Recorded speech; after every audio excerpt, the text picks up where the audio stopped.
Muy buenas tardes, muchas gracias por venir. Bienvenidos, estimados amigos, colegas, académicos, profesionales y especialmente estudiantes a la cuarta sesión de nuestra ciclo de conferencias de este primer semestre que hemos llamado concurso, en el cual hemos tratado de abrir la conversación sobre la relevancia de los concursos sobre arquitectura y también conocer ciertos contenidos, insights sobre diferentes experiencias de diferentes profesionales.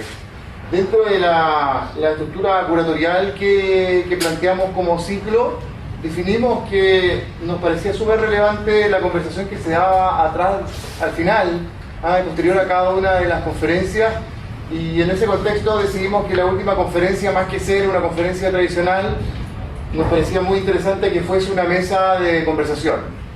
En ese contexto invitamos a 4 arquitectos, de los cuales uno operaría como moderador y otros 3 harían presentaciones, de las cuales podríamos ir conversando al respecto bajo un tema común, que son los concursos en arquitectura, y originalmente, voy a confidenciar, bajo una estructura común. Nuestros invitados no quisieron seguirla tan al pie de la letra, así que la estructura común no se va a dar, pero sí cierta extensión y sin duda el contenido y el valor de que nos va a permitir una conversación muy fluida. Los invitados para la jornada hoy son, como les dije, 4. El profesor de nuestra escuela, académico Thomas Jacobsen, que va a oficiar de moderador de esta mesa, y después 3 arquitectos que tienen gran experiencia en el concurso, que tienen experiencia, como ustedes bien saben, en los concursos en general muy exitosas, pero también han experimentado el no ganarse concursos, que muchas veces resulta ser incluso más valioso y como aprendizaje que el ganarse una de estas competiciones. Los arquitectos que invitamos y a quienes le agradecemos su participación son el arquitecto Fernando González, el arquitecto de la Universidad Autónoma de Chile. Posteriormente realiza diplomado en Eficiencia Energética y Confort de Espacios Habitables de la Universidad Austral. Desde el año 2003 a la fecha dirige proyectos de la oficina González Schumacher, arquitecto, enfocado principalmente hacia el ámbito privado. Junto con esta prolífica carrera de arquitecto acá en la zona con González Schumacher, es socio de la zona sur de la prestigiosa oficina Iglesias Prat Arquitectos, con quien ha desarrollado una serie de concursos públicos en la región de los lagos. Ha desarrollado clases como profesor de título también en nuestra escuela acá en la Universidad de San Sebastián. Junto con él vamos a invitar a la mesa a Pablo Moraga, el arquitecto de la Universidad de Chile, y desde el año 2008 conforme al estudio de arquitectura Moraga Hoffler. Ha desarrollado diversos proyectos fuera y dentro del ámbito profesional, tanto en la región de la Araucanía metropolitana y sin duda acá en el sur de Chile, la región de los lagos. Ha sido finalista de los premios Aboni 2014 y 2015 y seleccionado para la muestra del pabellón chileno de la Expo Shanghái del año 2010. Además se desempeña como profesor de proyectos de titulación de nuestra escuela de arquitectura. La última persona en la mesa, el profesor arquitecto Nicolás del Río, arquitecto de la Universidad Católica, con estudio de pregrado en el Politécnico de Milano y estudio de posgrado en la Universidad Oxford Brookes de Inglaterra. Nicolás ha sido profesor de arquitectura de varias universidades, la Universidad Católica, la Universidad San Sebastián, la Universidad Andrés Bello, Diego Portales, y invitado a exponer su trabajo en charlas y conferencias, además de publicar libros y revistas en Chile y en el extranjero. Socio fundador de DRAA Arquitectos, oficina que se organiza en base a un equipo de arquitectos asociados, donde tienen una oficina en Santiago que lidera además el arquitecto Felipe Camus, y desde el 2014 oficina en Berlín, conducida por Matías Götz. Desde el 2016 la oficina de Frutillet, y actualmente desarrolla proyectos de múltiples escalas en diferentes partes de Chile, edificios habitacionales, industriales, proyectos de interior, etc. En el 2015 la oficina resulta ganadora del concurso ante proyectos para los nuevos colegios del Mineduc, el arquitecto Juan Fernández, Puerto Natales y Porvenir. En el 2003 obtiene en Londres el premio Best New Private House de Wallpaper Design Award. En el 2015 su oficina nominada al premio Diabok Chevrikov para arquitectos jóvenes. Bueno, la extensa presentación va a seguir con las pequeñas charlas de cada uno de las personas, de los invitados, y la conversación que vamos a tener. Así quisiera invitar entonces a Pablo, Nicolás y Fernando, el profesor Thomas Jacobsen, para que le demos la bienvenida con un caluroso aplauso.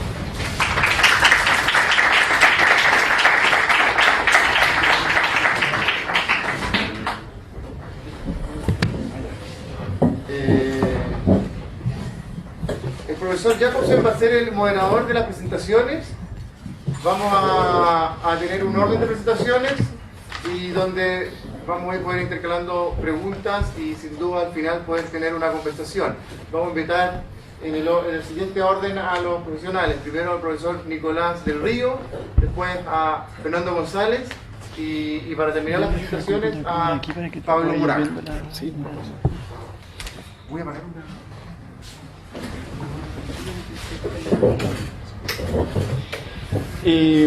Bueno, para comenzar, hemos destinado alrededor de 15 minutos por arquitecto. Cada uno de los arquitectos aquí presentes, a mi derecha Fernando, Pablo en la esquina de allá, ¿cierto? Y Nicolás a mi lado izquierdo. Vamos a comenzar con Nicolás, quien nos va a hacer una presentación de alrededor de 15 minutos. Vamos a continuar con Pablo y terminaremos con Fernando. Una vez que veamos los temas que quieren ellos colocar de alguna manera en la mesa, vamos a empezar como una ronda de cuestionamientos y preguntas que irán saliendo al respecto de fórmulas, ¿no? Nicolás, todo tuyo. ¿Con micrófono o sin? Sí.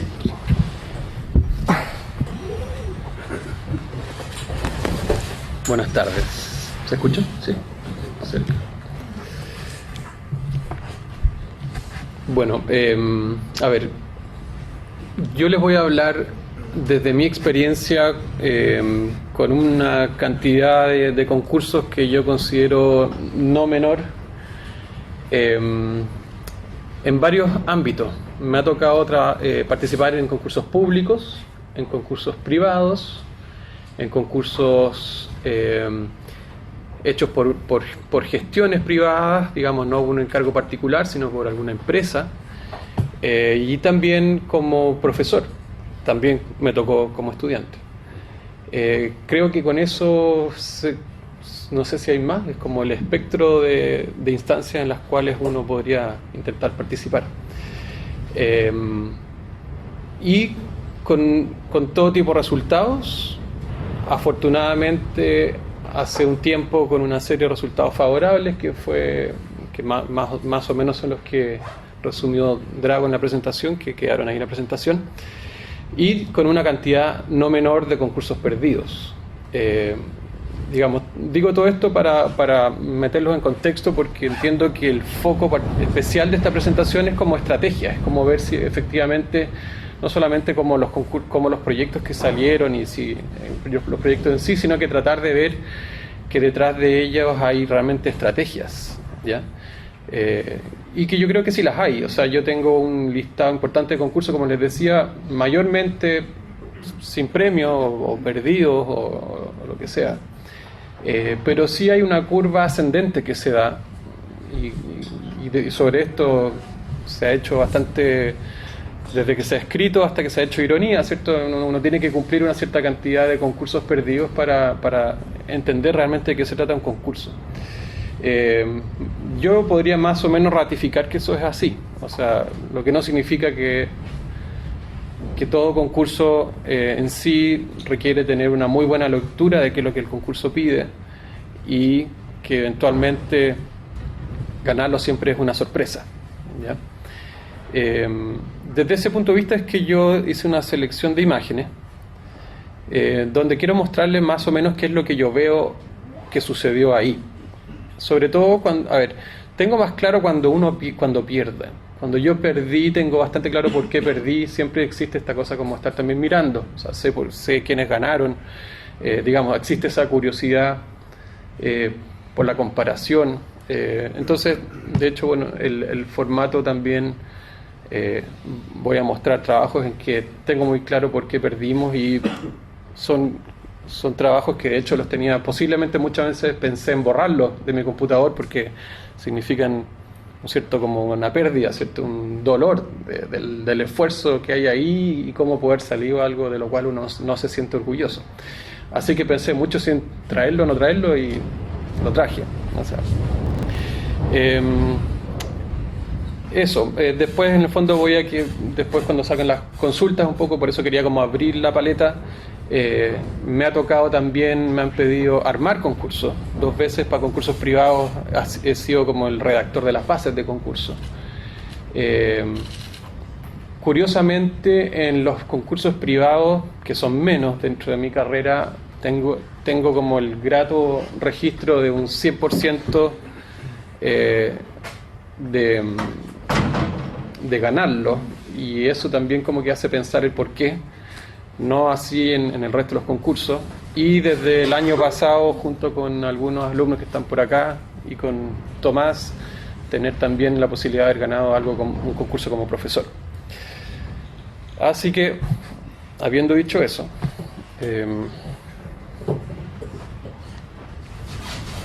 este soy yo. A ver, ¿Me alcancé? sí.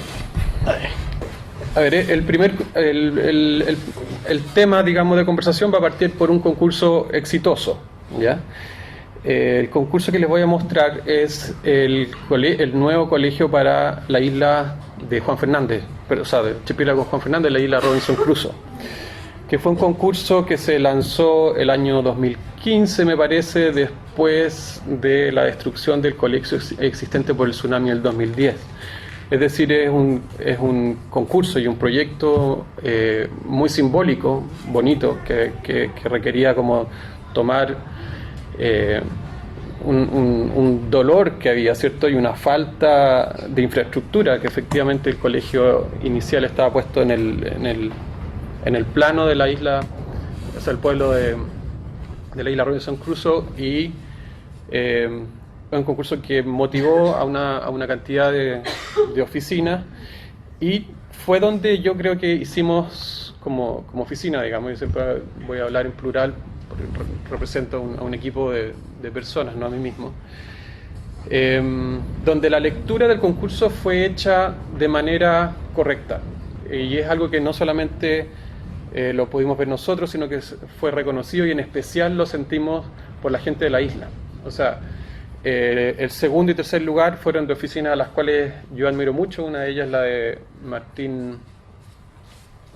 Colegio San Javier, Martín Hurtado, ¿cierto? Posiblemente uno de los mejores arquitectos de Chile en cuanto al trabajo de la madera. Y la otra de la oficina de Schmidt Arquitectos, también con proyectos que me parecieron muy buenos. Sin embargo, nosotros hicimos como una interpretación particular del encargo, que fue lo que fue finalmente reconocido, que es tratar de reconocer como un cierto carácter particular de la arquitectura de la isla, ¿ya? Ellos buscaban incluso como, ocupando la palabra endémica, que se ocupa para hablar de la particularidad de ciertas especies vegetales que existen solamente en esa isla, como tratar de llegar a una arquitectura endémica, para la cual tuvimos que despojarnos de una serie de manierismos que podríamos haber tenido como arquitectos, como ideas, como cierta preconcepción de ideas, ¿ya? El lugar de trabajo es un lugar sumamente complejo, que se veía, voy a volver a la primera imagen, se ve, ¿cierto? Es esa zona de ahí, una zona de mucha pendiente, sobre el poblado, en una quebrada, con vistas cruzadas al colegio al cual hay que llegar luego de caminar una cantidad de metros importante, etcétera. Es decir, no era un encargo fácil, y atendimos como una de las necesidades principales que tiene la gente en la isla, que es la falta como del espacio público, porque como se ve ahí, ese pueblo prácticamente completamente son calles con bastante pendiente, y una inversión de este tamaño, este colegio no está construido, también es otra de las cosas como para revisar. Se entregó al Mineduc, al igual que los otros proyectos que voy a mostrar, están archivadas en el Mineduc, a espera que alguna resolución las pueda sacar adelante. En cualquier caso, sería la inversión más grande de dinero que habría en algún proyecto en la isla, lo que significa no solamente tener que cumplir como con lo mínimo, es decir, cuando se hace un colegio hay que cumplir con responder, ¿cierto?, a clases, baños, salas, etcétera, pero esa inversión de alguna manera también podía quedar congelada desde las 5 o 4 de la tarde en adelante, o los fines de semana, o las épocas de vacaciones, lo que no era muy sensato. Entonces, parte del espíritu que estaba promoviendo el Mineduc, no solamente en este colegio, sino en los otros también, tiene que ver con que un colegio es una infraestructura con una inversión no menor, y que tiene que empezar a suplir también otras falencias que pueden haber en algunos poblados. Nosotros agarramos la idea de una calle pública, ese fue como el concepto a trabajar, ¿ya? Como van a ver acá, ¿cierto? Hay una serie de 4 volúmenes, voy a hablar principalmente de la barra superior, ya que la barra inferior es un gimnasio. Y en la barra superior son esos 4 volúmenes, ¿cierto? Como unas 4 casas grandes que se van quebrando simplemente para poder meterse dentro de la pendiente y la normativa, porque a pesar de tener una pendiente muy compleja, de estar en un lugar muy difícil, la normativa también era ridículamente compleja, ¿no? Posiblemente importaba muy poco pasarse unos cuantos centímetros o más que eso, no íbamos a estar haciendo nada. Entonces esos 4 volúmenes, que la verdad es que significan más bien un solo gran pabellón, corresponden, ¿no?, a lo que sería la calle techada más grande de Robinson Crusoe. Y luego cada una de estas va teniendo naturalmente como un tema: el pabellón del patio de ciencia, el patio de arte, el patio público y el patio de eventos, que está ligado al casino. En fin, yo les estoy contando de qué se trató, pero se los cuento también como desde el punto de vista de que fue muy bien recibido, ¿ya? Dan ganas como de contarles cuáles son las otras posibilidades que uno piensa en este momento, o la que ofrecieron otros arquitectos, que normalmente tiene que ver como con temas más personales de desarrollo, ¿ya? Y esa es como una decisión bastante clave. Yo creo que hay 2 maneras de enfrentar los concursos. Uno, hacer lo que yo sé hacer siempre y ver si a alguien le gusta, y si a alguien le gusta bien, y si no, no. Que va ofreciendo una suerte como de desarrollo personal, y eventualmente algunos de sus proyectos puede ser bien recibido. Y otro, que yo creo que es el que hemos optado nosotros, que trata de ver todas las variables de la manera más clara posible. Esas variables van desde los habitantes del lugar, del presupuesto, del jurado, del mandante, ¿cierto? Todas las personas que entran, y tratar de hacer esa lectura, que en este caso en particular aparentemente estuvo bien realizada. Bueno, esos son los volúmenes, ¿cierto? Ahí, para que se imaginen un poco el lugar, hay un volumen de zócalo, ¿cierto? Que es el primer piso de hormigón, que va simplemente tratando de nivelar esta calle pública, y luego están esta serie de pabellones de madera, que son esta interpretación nuestra a lo que sería como una especie de arquitectura endémica, ¿ya? El resultado es que efectivamente, moviéndose por esta calle pública, lo que se va encontrando es una zona con mucha ventilación, con grandes techos para cubrirse el viento, la lluvia, y que va enmarcando unas ciertas vistas con el mar, ¿ya?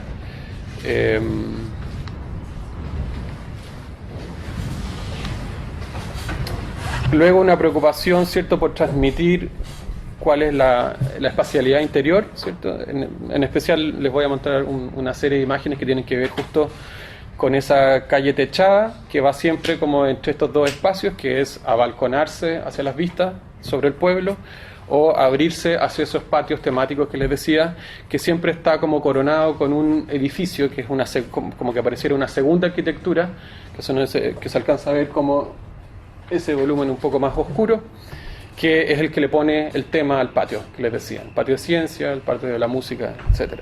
¿Ya?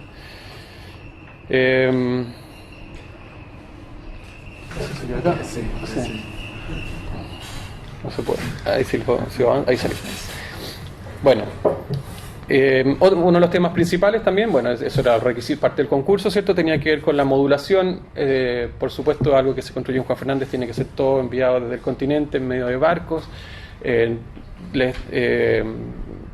Todo este sistema está prefabricado, en el sentido de que ocupamos 2 tecnologías. Una, la que genera vanos opacos, muros, ¿cierto?, que es una técnica, un sistema constructivo sencillo, digamos, de paneles zip con un revestimiento de una manera similar a como se construye bastante acá en el sur. Y un segundo sistema que tenía que ver con toda la estructura de madera, pero sí con un sistema de modelado, para lo cual estuvimos trabajando con una oficina de dimensionado, en donde todas las piezas de madera iban cortadas y solamente para ser instaladas en la zona, ¿ya? Es decir, materialidad es sumamente sencilla.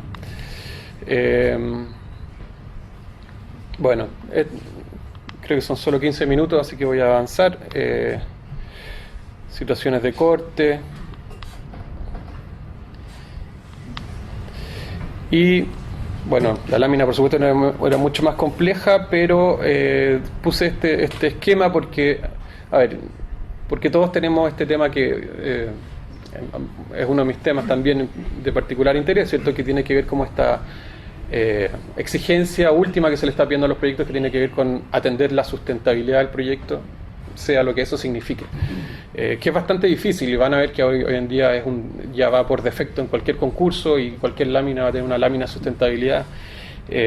Como desafío personal queríamos ver qué es lo que efectivamente esa lámina puede entregar. Y hay dos cosas que nosotros pudimos recoger que influyeron en el diseño, y por eso lo muestro. Uno tiene que ver con el ángulo óptimo para recibir paneles fotovoltaicos y generar electricidad, y ese ángulo fue el que decidió el diseño de esa pieza, digamos, obedece al ángulo óptimo para tener un panel fotovoltaico, y ese es el esquema superior, y el esquema inferior tiene que ver con la captación de agua, y esa agua meterla dentro de la reutilización y tener todo un sistema pensado. Está pensada de acuerdo a los milímetros de caída de agua, la cantidad de volumen recogible, cómo fuera traspasable a lugares de acopio. Según esquemas primarios que tenemos, el 100% del agua del colegio puede ser provista por agua lluvia, lo que no deja de sorprendernos con lo difícil que es, que se imaginan tener que llevar agua hasta allá arriba. En fin, ese es un caso en donde efectivamente creemos que la lectura de una arquitectura que, si ustedes la vieron, yo la siento como bastante más blanda a cierto un lenguaje como contemporáneo, de haber hecho quizás un solo volumen, una caja, un techo plano, como algunas alternativas, fue muy bien recibida, y posiblemente eso yo les puedo contar que es de una de las satisfacciones mayores que uno puede tener. Cuando uno siente que la recepción del proyecto por gente del poblado, en este caso de Juan Fernández, nos llegaron solamente buenos comentarios, como ellos se habían apropiado de ese lugar, cómo esa calle respondía a sus necesidades, cómo esta arquitectura de estos pilares de madera, ¿cierto?, con inclinaciones, obedecía un poco a lo que ellos entendían que era lo que a ellos les sucedía, etc. Este es el proyecto fracasado, que es el concurso público para el nuevo Museo de Atacama en Copiapó. Concurso del año 2012-2013, donde se presentaron 12 oficinas y salimos 12avos. Esto lo sabemos porque era con puntaje. Y la lectura equivocada de este concurso solo la pude ver un tiempo después, y tenía que ver, o sea, cuando efectivamente pude ver las otras participaciones. A ver, al ser un museo, en este museo se van a exponer una serie de piezas desde biología, naturaleza, geografía, y otras que tenían que ver como entre ellas estaba la cápsula, ¿cierto?, que rescató a los mineros. Había una serie de piezas objetuales importantes. El lugar de trabajo, la mayor equivocación, era en una cuadra que hoy está totalmente o prácticamente desocupada, si bien era parte del tejido central de Copiapó. Se veía totalmente desocupada, y la normativa permitía hacer cualquier cosa, desde un volumen aislado hasta un volumen pareado. Mi lectura en ese momento fue de que el proyecto jamás esa manzana jamás iba a construirse en su potencial máximo. No vi la proyección que había ahí, entonces opté por hacer un volumen aislado. Las otras 11 propuestas fueron de volúmenes pareados. Es decir, todos les pareció muy natural y muy obvio que este iba a ser una pieza urbana y no un volumen único.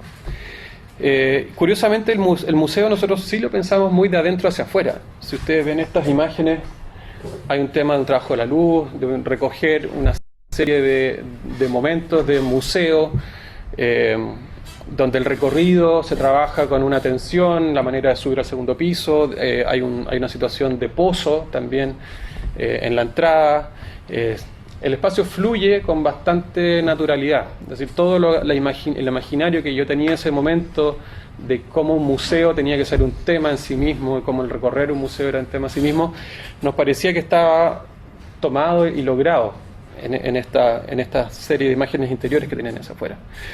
Curiosamente, nunca le dimos importancia al exterior. Siempre nos pareció como que el exterior iba a ser resultante y en algún momento íbamos a poder resolver esta caja exterior, pero lo importante era que en un museo uno entra y lo recorre. Esa fue la lectura nuestra. Pero luego había que diseñar una fachada, luego había que darle una imagen lateral, ¿cierto? Ahí salen un par de referentes. Una serie de pórticos que existen en la arquitectura nortina, por la sombra principalmente, luego un lenguaje un poco más contemporáneo de protegerse del sol, cómo eso iba a influir en la fachada, y una imagen como de liviandad sobre la calle principal. Pero, sin lugar a dudas, la fachada para nosotros llegó posiblemente muy apurado. Llegamos, me acuerdo, 2-3 días antes de la entrega del concurso había que hacer un edificio, cómo se veía por afuera. O sea, llevábamos 3 semanas imaginando todo este tema que tenía que ver con los recorridos, pero habíamos optado por hacer un edificio aislado y resolvimos con un lenguaje posiblemente muy desacertado, ¿cierto? Con un lenguaje como semi-modernista, que bloqueaba ciertos ángulos del sol, ¿cierto? Y trabajaba una fachada de tal manera, de la otra, y así salió, así se fue, había que entregar en Copiapó, así se fue al aeropuerto a las 4 de la mañana, entrega completa, y con un muy mal resultado, más aún cuando vimos el resto de los 11 concursos que entregaban sus volúmenes prácticamente pareados, no sé si el 100%, pero en fin, como que la fachada no era un tema, había una fachada, las otras eran más bien relleno. Y quedamos, y esta era una entrega con maqueta, de hecho es la único concurso que hemos hecho con maqueta, y parecía como de otro concurso lo que estábamos entregando. Fue una situación bien desagradable. La autocrítica, de hecho este proyecto yo creo que yo no lo había vuelto a revisar desde esa fecha, ¿no? Como que uno se fue, pero sí me quedó claro que tenía esta deuda conmigo mismo de aclarar, de no haber hecho una interpretación correcta. O sea, si hay algo que uno puede quedarse con la idea de los concursos, es de que son decisiones muy rápidas. Sin embargo, son decisiones muy importantes, ¿ya? Y es posible que por esa misma razón es que se da un poco esta gradiente en que uno tiende como a agarrarse un cierto ritmo de concurso ya con cierta experiencia, ¿cierto? Y posiblemente, si es que uno se mantiene en ese ritmo, que no es fácil, empezar como a tener objetivos. Y es por esto, porque hay que tener esos momentos de claridad, que son conversaciones de un equipo, ¿cierto? Poder probarlos rápidamente, sacar conclusiones lo más asertiva posible y fluir. Ahí, bueno, esas son las plantas como eran de un volumen de un edificio aislado.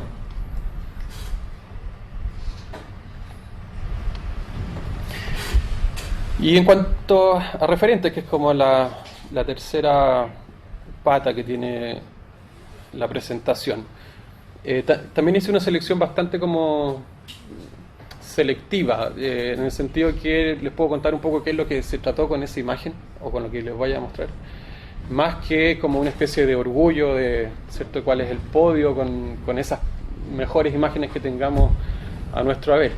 De nuevo, en el espíritu de una conversación sobre estrategia, es como tratar de mostrar qué es lo que pasó ahí y cómo eso puede haber sido relativamente beneficioso. Bueno, esta es nuevamente una imagen que se presentó en el concurso de Juan Fernández.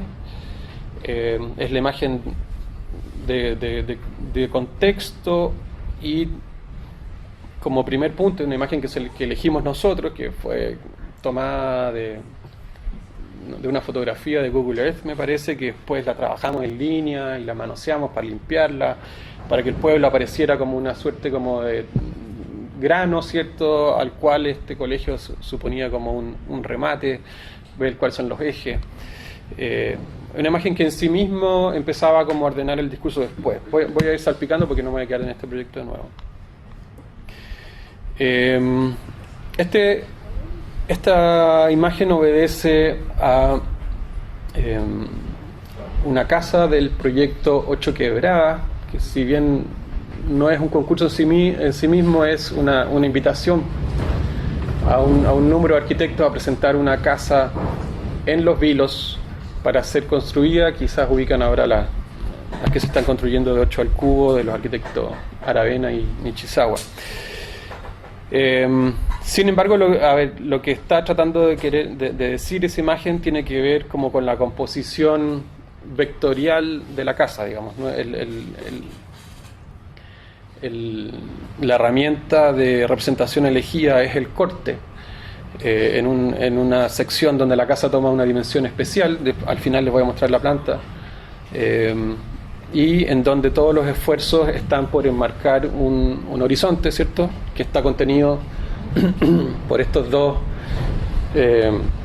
figuras espejadas, que una es la cubierta y la otra es el basamento, justamente porque cuando fuimos a Los Vilos y nos invitaron a participar de este proyecto, concurso, digamos, lo que se repetía más como necesidad era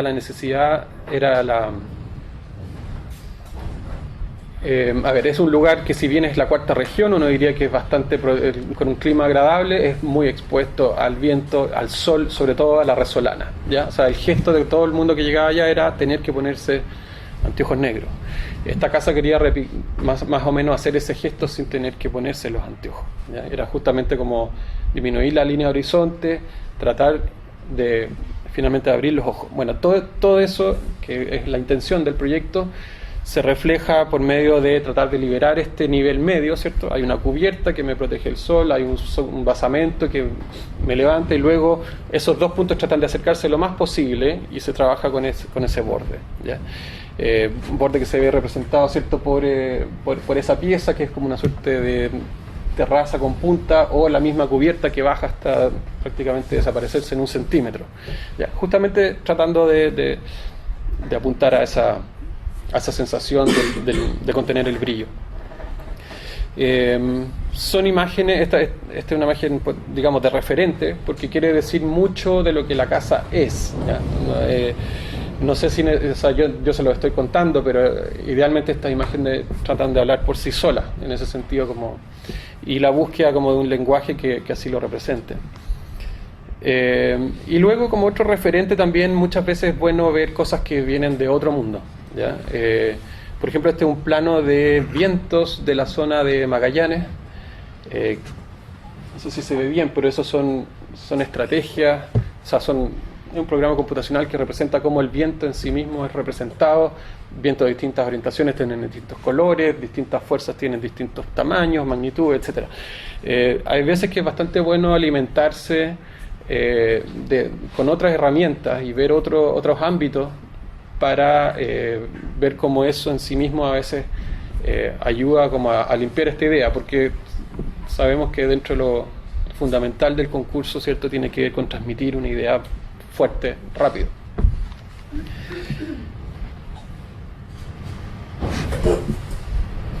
Lamentablemente cuando uno traspasa de PDF no tiene. Este es como una especie como de despliegue, ¿cierto?, más tradicional, posiblemente de una manera como varios de ustedes lo están haciendo, de la construcción de un concurso para una especie como de zoológico aviario en el lago Rupanco, donde las piezas son lo fundamental. Hay mucho detalle que, digamos, yo sé por lo que he visto de ustedes, es como similar a una escala, al menos de la que trabajamos en el taller 3, ¿cierto? Hay un despliegue, una isonométrica, unas elevaciones que son claras, hay una cantidad de información que lamentablemente está media perdida, pero es como un referente más tradicional y más concreto también, ¿cierto? Eso ya apunta como a una especie de objetivo claro. Yo quiero que tú entiendas que lo constructivo acá está bien entendido, bien dominado, la cantidad de palos, las dimensiones, cómo se montan y cómo eso va a convertirse en la realidad. ¿Ya? ¿Cierto? Hay otro muy distinto quizás a lo anterior, que eran de un ámbito más bien conceptual, en el caso de la Casa de 8 Quebradas o la imagen de contexto. Este es el colegio de Puerto Natales que ganamos también el 2015. Imagen que la puse acá porque de alguna manera creo que resume lo que nosotros pensamos que debería suceder en Puerto Natales en una conversación de 1 hora.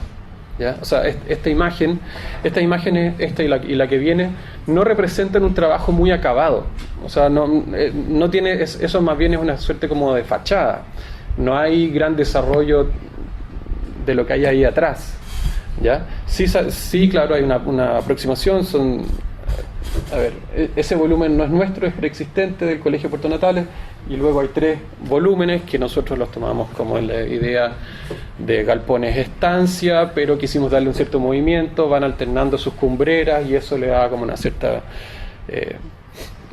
variabilidad al volumen. Luego se abren a las vistas los glaciares, etc. Esa imagen podría mejorarse mucho más, podría trabajarse de distintas maneras. El mismo proyecto, de hecho, hoy en día está bastante más trabajado que eso.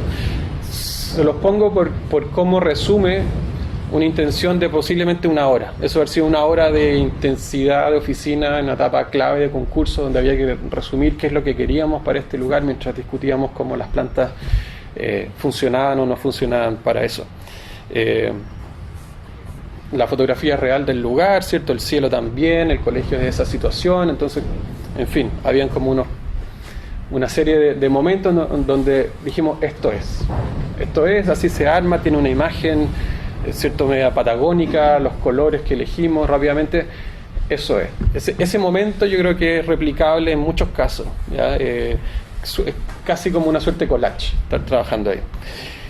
Y luego, de una manera similar, pero en un espacio interior, este es en el 3er colegio que ganamos, que es el Colegio de Porvenir, también Patagonia, Tierra del Fuego, en un lugar menos inspirador que el anterior, dentro de la trama urbana Porvenir, que tiene algunas cosas muy interesantes y otras no tanto.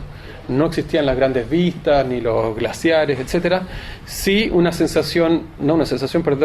parte del encargo que exigía que el trabajo interior, o sea, la vida interior dentro de un colegio en la Patagonia debía ser primordial. O sea, la cantidad de espacios techados que se pide, cubiertos, digamos, interiores en un colegio en Magallanes es muy superior que el resto de Chile, por razones normales.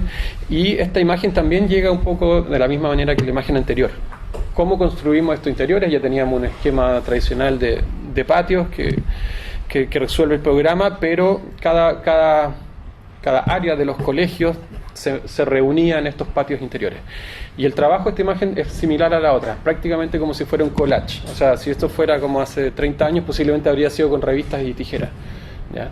Hoy en día no es así. Hoy en día es con un 3D, rápidas demostraciones, renderizados rápidos, referentes que vienen llegando de todas partes. Y aparece esta imagen que fue como un momento en que se concretó el proyecto. Y por eso la pongo acá. Esta imagen fue al concurso, el concurso lo ganamos y aparentemente también, como con muy buenos comentarios, esta imagen se transformó en la imagen del emblema de los concursos de colegios del Mineduc, que obedecen está en la portada del libro, etcétera. Lo que también lo digo con el sentido de que a nosotros nos hace sentir orgullosos, pero a la vez validar lo que ahí había. Y después uno puede quedarse qué es lo que había ahí, ¿cierto? Tenía que ver con las luces, con los reflejos, con proponer también un tipo de arquitectura que pusiera algo como lo lúdico, que es algo que se pedía bastante. Maquetas, solamente voy a presentar una serie de maquetas que hemos hecho nosotros para un concurso de un lodge en las termas de Chillán, que había una serie de cabañas de distintos tamaños, distintas formas, todas sobre un bosque, más una casa restaurante, ¿cierto? No hemos participado en más concursos que nos hayan pedido maquetas, ¿ya? En general, los concursos por maquetas son concursos que requieren de más tiempo, más complejos, requieren de más plata, un montón de cosas. Por lo que, en general, yo tiendo como a mirarlo como con cierta complejidad. Para una oficina de escala chica como la nuestra, no es fácil meterse a realmente armar grandes maquetas en 2 semanas. Eso significa muchas veces algo que no es financiable ni siquiera. Así que muestro esta, que son maquetas de trabajo, maquetas que se le presentaron al cliente y que una de esas está construida. Y luego en planimetría, esta es la lámina que les contaba sobre la casa de 8 quebradas, ¿cierto? Es el corte como en radiografía que salía antes. Debería mostrarse un poco mejor en sí mismo porque es una gráfica que resulta atractiva. Siempre con los proyectores se pierde bastante eso. Pero bueno, de lo que les puedo comentar, la idea de estos 2 cuadrados intersectados que hacían una suerte de 8 y jugaban con la idea de un recorrido continuo, puesto una pendiente más una memoria, es decir, una planimetría que fue muy bien recibida, al menos una casa que bien comentada y que esperamos construir. Y mismo caso, creo que paso ahora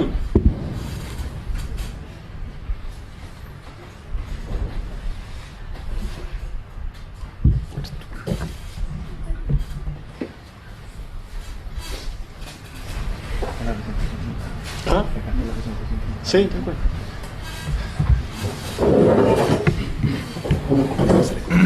¿Aló? ¿Me escuchan? Hola, bueno, gracias por la invitación a la universidad. Tengo la voz un poco afónica porque estuve corrigiendo todo el día alumnos de esta universidad en la última sala, un poquito helada. Primero que nada, bueno, la escuela nos planteó un esquema de presentación. Yo fui un poquito distinto a lo que nos planteó Tomás. Porque quería darle a ustedes en el fondo una mirada un poquito, un ángulo un poco distinto de este tema de los concursos, sacándolo de ese ámbito de éxito o fracaso, porque la verdad, por lo menos la experiencia nuestra como oficina, es una discusión que está como fuera de lugar. Nosotros básicamente nos sentimos exitosos cuando logramos entregar un concurso, y por eso para nosotros enfrentar los concursos siempre la principal como barrera que tenemos que superar tiene que ver con la incertidumbre, la superación de incertidumbre. Desde la incertidumbre de saber si vamos a participar o no, de si alcanzaremos a entregar en los plazos que establecen los concursos, si estamos dispuestos o no a enfrentar horas de trabajo, dedicación a cosas que de alguna manera no tienen un éxito asegurado, de saber si vamos a poder armar un equipo cuando los concursos son más complejos, requieren equipos más complejos, de saber si cosas tan cotidianas en el fondo como si en Puerto Montt va a haber disponible la cantidad de, no sé, cartón Plumavit, o sea, cartón foam que se requiere para poder poner las láminas o no, la logística que eso implica. Entonces, de alguna manera, creo, no sé, que los concursos implican naturalmente un grado sumamente amplio de incertidumbre, que como oficina, como arquitectos, a medida que van avanzando el periodo de ejecución y de preparación de los concursos, esa incertidumbre uno la va superando de alguna manera. Y por eso esta imagen que está acá atrás es la imagen de la entrega final que logramos llegar a un concurso que eso lo voy a mostrar más adelante, que fue la recepción en Santiago. Ahí están los paquetes y finalmente, para nosotros por lo menos, si lo ponemos en términos de éxito o fracaso, para nosotros es contar con este certificado de recepción del concurso y que te entreguen tu número. En este caso era un concurso que obviamente era anónimo, que es tu número de participación en el concurso. Se los cuento porque quizás una ambición bastante sencilla, pero para nosotros es como bastante gratificante poder llegar a la meta, es decir, entregar, superar todas las incertidumbres y todas las barreras y llegar a este resultado final. Eso por un lado. Por otro, también en nuestra experiencia, digamos, de, no sé, serán 10 años de ejercicio profesional, Como decía Nicolás, hay distintos tipos de concursos, con distintos alcances, distintos requerimientos. Hay concursos que son súper cerrados para arquitectos con cierta categoría, no sé, uno premium, que son grupos súper selectos de arquitectos. Y hay otros tipos de concursos que, como ustedes saben, son concursos de ideas abiertos a cualquier persona, concursos para estudiantes, licitaciones públicas que también de alguna forma cumplen con ciertas como estándares de concurso, llamémoslo así. Y eso es lo que yo les vine a mostrar, distintas tipologías de concursos que nosotros hemos detectado, por lo menos para nosotros nos acomoda participar, porque consideramos que establecen como condiciones más francas, digamos, más abiertas, más sensatas y honestas para que cualquier arquitecto pueda participar y que no importe tanto tu pedigrí o tus categorías que puedas tener. La primera tipología de concurso, que es la más sencilla, que se refiere a los concursos de ideas, que bueno, yo creo que todos ustedes como estudiantes, hoy día hay mucho más oferta de concursos de ideas donde no piden ni siquiera, no sé, algunos concursos piden ¿cómo se dice? Un valor para cancelar, para participar. Nosotros no participamos de esos concursos donde hay que pagar por participar, siempre participamos en concursos abiertos. Esto es un ejemplo en términos de éxito, en el sentido de que logramos el primer lugar. Es un concurso abierto de ideas para, ahí está el nombre, recuperación de la chimba, que es la Vega Central en Santiago, fue el año 2008. Un concurso bastante sencillo, abierto a profesionales y estudiantes también, estaban dos categorías separadas. Lo organizaban los propios feriantes de la Vega Central, organizados, que se llevó con la oficina, la organización de la oficina de arquitectos, colegio de arquitectos, etcétera.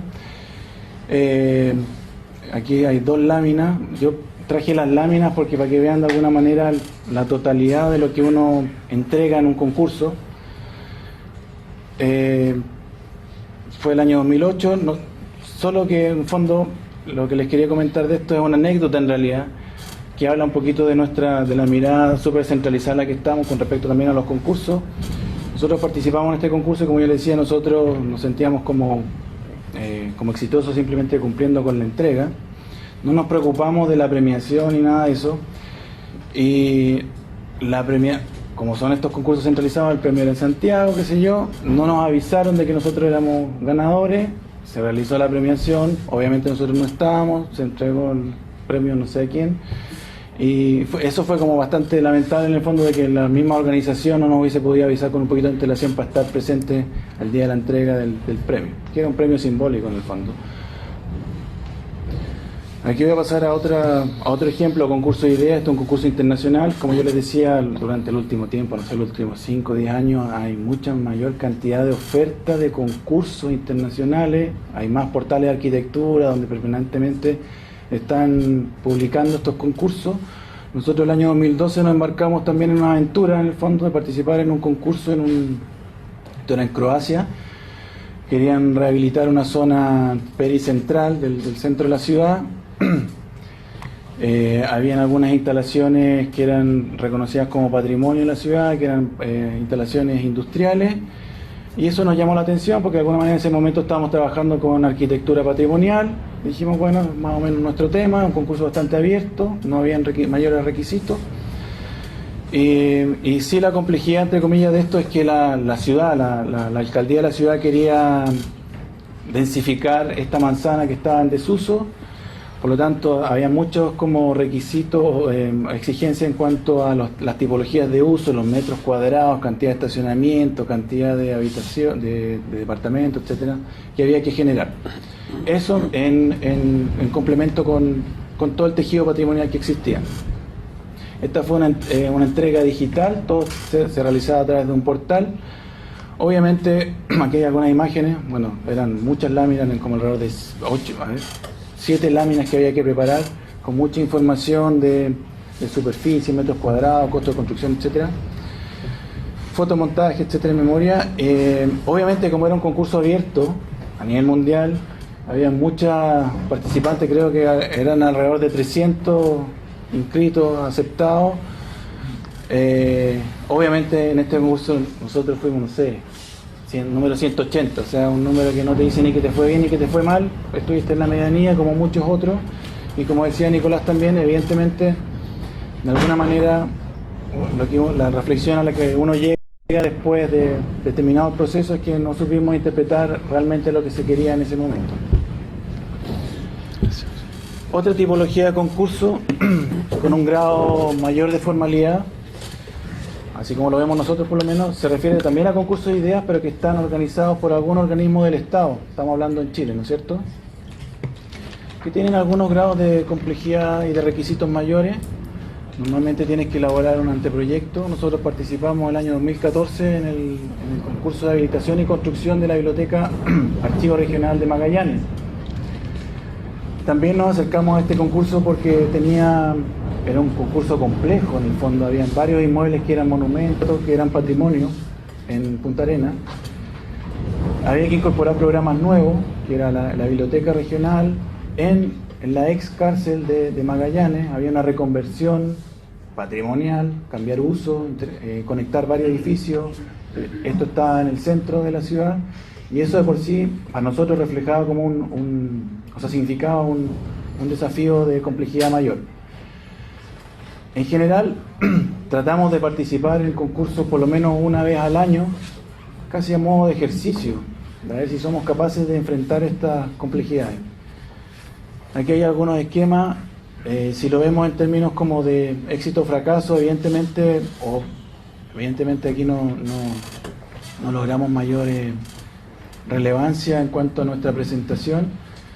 Y como autocrítica, sí, uno podría mencionar, en este caso, nos preocupamos demasiado de resolver el programa. O sea, como estamos viendo aquí, hay una complejidad bastante importante.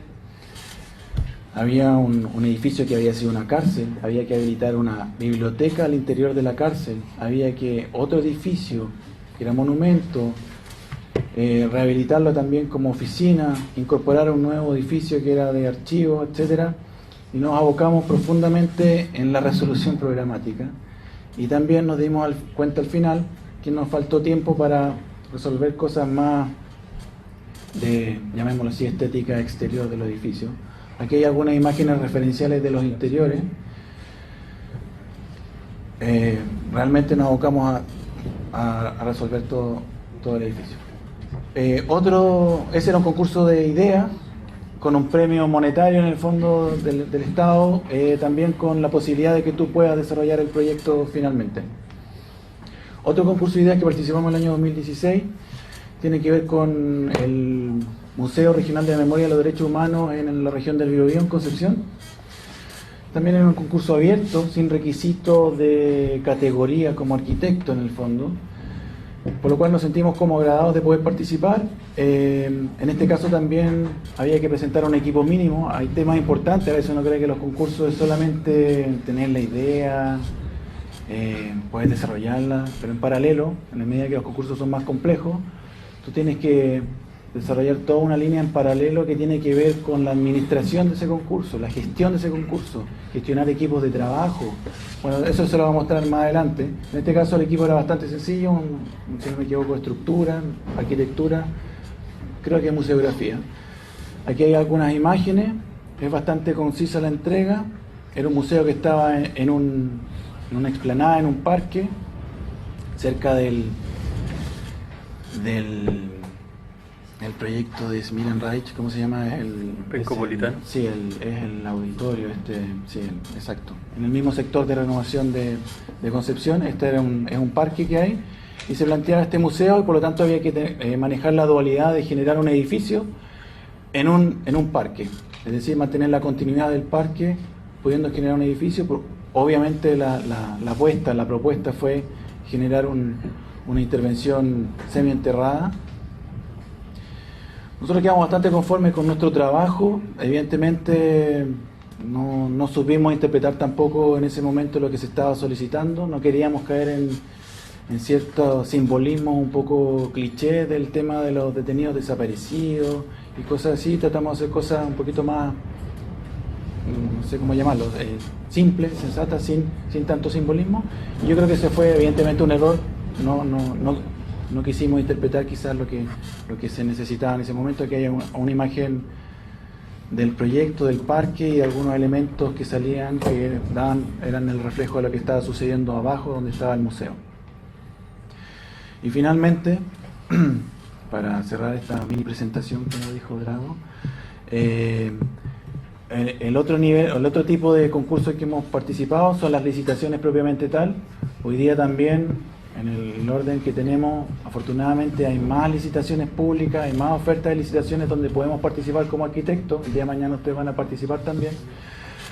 Pero dentro de ese amplio mundo de licitaciones hay algunas que son más honestas, en el fondo, donde tú sabes que puedes participar en igualdad de condiciones con otros, y otras que están un poquito más cooptadas por ciertos intereses, etcétera.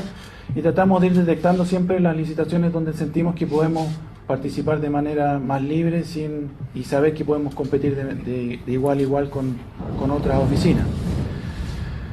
Aquí está aquí muestro una nomás, creo. Sí. Esta es una de las licitaciones, entre comillas, más exitosas también que hemos participado, que bueno, en la Casa Pauli, que fue el año 2012. Esta fue una licitación que se lanzó 2 veces. La primera vez estuvimos a punto de participar, no quisimos participar porque, como eso yo les mencionaba, hay una evaluación previa, no estábamos en el tiempo, etcétera. Y se declaró desierta, no sé por qué motivo esa licitación. Se lanzó 2 años después, 2012. Ahí sí participamos, estábamos en condiciones de participar. Esta sí era una licitación compleja que, en paralelo con todo el desarrollo de ideas, de resolución programática, de planteamiento, era necesario armar todo el equipo técnico que iba a respaldar esta licitación. Un equipo de, no sé, 10 o 12 especialistas. Y se los comento porque es una pega que, entre comillas, uno como arquitecto cree que no es necesario hacer, pero uno sí tiene que hacer, en el fondo, gestionar presupuestos, gestionar cartas de compromiso, gestionar presupuestos generales de obra, etcétera. Todo por una ilusión de ganar un concurso o no, etcétera. Es harto esfuerzo y es harta dedicación que hay que realizar. Por lo tanto, es una invitación. Por eso yo les decía que cuando uno participa en un concurso, creo que más que la mirada de éxito o fracaso, siempre es un proceso que, a medida que ustedes lo van desarrollando, como decía también Nicolás, a medida que uno va agarrando cierto ritmo, se hace más fácil. Pero es complejo. Aquí está el Casa Pauli, que también es un monumento que se reconvirtió en un centro de interpretación, es decir, una especie de museo. Es uno de los únicos, hay 2 monumentos nacionales en Puerto Montt, este es uno de ellos. Había que hacer todo un trabajo de reinterpretación interior, entender bien cómo era la materialidad del inmueble, ver las condiciones normativas, requería había mucha complejidad normativa y restricciones en ese sentido. Y ahí terminamos. Y nada, pues, y en paralelo también, como yo les mencionaba, toda la logística, la gestión de los especialistas, de los contratos, y lograr armar eso. Como yo les mencionaba, ya me están quitando el micrófono.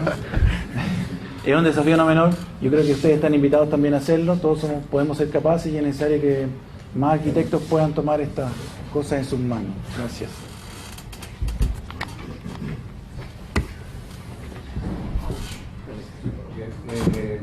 Primero que todo, buenas tardes. Mientras Tomás arregla los problemas técnicos que tenemos, comentarles que, si bien nos invitaron a participar de esta charla, que es una charla de conversación, me imagino, donde cada uno de los profesionales va a presentar lo que ha sido su experiencia en el concurso, se nos encargó una tarea, que trajéramos un proyecto exitoso, un fracaso y algunos referentes que tienen que ver con estrategias, partidos generales, imágenes, materialidades, etc. Nicolás hizo la tarea completamente. Pablo fue bastante rupturista y no respetó para nada y fuera de concurso. El tema, por lo tanto, ya fuera de concurso, respetó la raza. Y yo hice la pega media. Traje para mostrar lo que puede ser un proyecto exitoso y un fracaso. Respecto a los referentes, la verdad es que es diverso. Depende mucho del concurso. Era muy difícil casarse con algunos referentes que interpretaran un poco nuestro espíritu cuando enfrentamos un concurso. Así que nos costó un poco definir esa parte de la tarea, por lo cual hoy día no nos acompañaría. Contarles que cuando enfrentamos un concurso como oficina, primero que todo lo queremos pasar bien. O sea, no queremos que un concurso o un proyecto sea un problema. Al contrario, queremos que contribuye al ambiente, es un ambiente agradable, trabajamos todos de forma transversal, desde el partido general hasta el último render y la entrega de concurso. Un concurso no se acaba cuando uno se lo gana, para empezar. Hay bases que lo rigen, uno puede tomar las bases a línea, de repente las bases las puede dar vuelta, podemos ocupar una serie de estrategias y recursos para poder hacer un concurso. Sin embargo, el éxito no está cuando nos dicen ustedes sacaron el primer lugar, sino que el éxito está cuando después nos ganamos un concurso, hicimos un buen trabajo y entregamos un buen proyecto, porque en definitiva estos proyectos son para construirlos, no son para que queden en el papel, ni aparecer en una revista, ni aparecer en Arch Daily, ni en plataformas de arquitectura. Nosotros no perseguimos eso como oficina, lo que perseguimos es que nuestros proyectos lo posible se construyan bien y sean una contribución a la sociedad y a todos los habitantes. Parece que el video lo quiere correr. Bueno, ahí estamos. El primer concurso que les quiero mostrar es que nosotros definimos como caso exitoso en nuestra oficina. Fue el primer proyecto que participamos como González y Schumacher de forma directa en el MOOC. Como decía Pablo, con el pedigrí que recién habíamos obtenido, estábamos en la segunda categoría del MOOC. Y fue una licitación pública que se hizo en la región para habilitar el edificio Gaña 60. ¿Me vuelve a transferir? No lo paso. Que era para habilitar el edificio Gaña 60, que es el edificio que ocupaba antiguamente la PDI, aquí en Puerto Montt, región de los lagos. El estudio de prefactibilidad. ¿Qué significa la prefactibilidad? Que son estudios anteriores al desarrollo de arquitectura y especialidades para poder justificar con las RS y todo lo que signifique, y técnicamente, claro, la ejecución de un proyecto.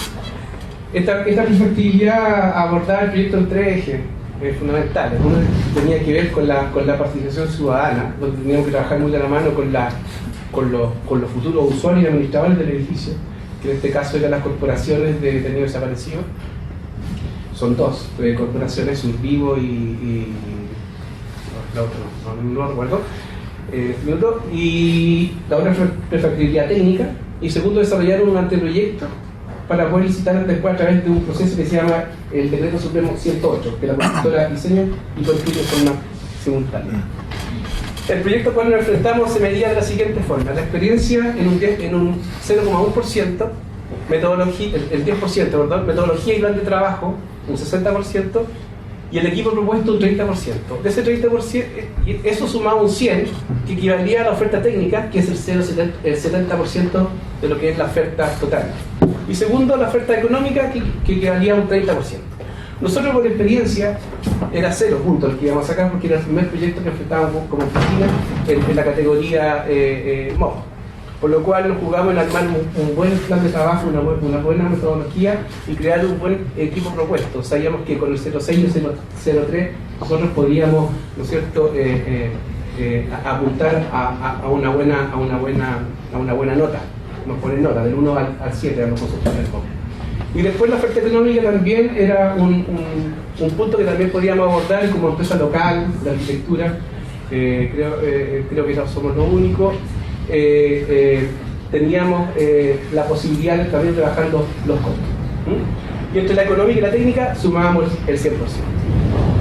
Pues bien, participamos de esta licitación y llegamos, creo, en ese minuto 4 empresas. Llegó Leopoldo Prat, con quien estábamos asociados en ese minuto junto con Iglesia Prat, pero llegaron en forma paralela. No les gustó mucho que llegáramos solos. Llegaron dos arquitectas, que son arquitectas de Puerto Montt, que eran antiguas funcionarias del MOOC, y si no me equivoco llegó Arch Design. Bueno, por metodología y plan de trabajo tuvimos muy buena nota. Presupuesto, tratamos de llegar lo más bajo que podíamos, tampoco podemos bajar mucho, porque si baja más del 10 o 15% puede quedar hasta fuera de la licitación, divisorio. Pero bueno, así es. Así que bueno, la matemática y el equipo y lo propuesto funcionó y nos adjudicamos esta obra.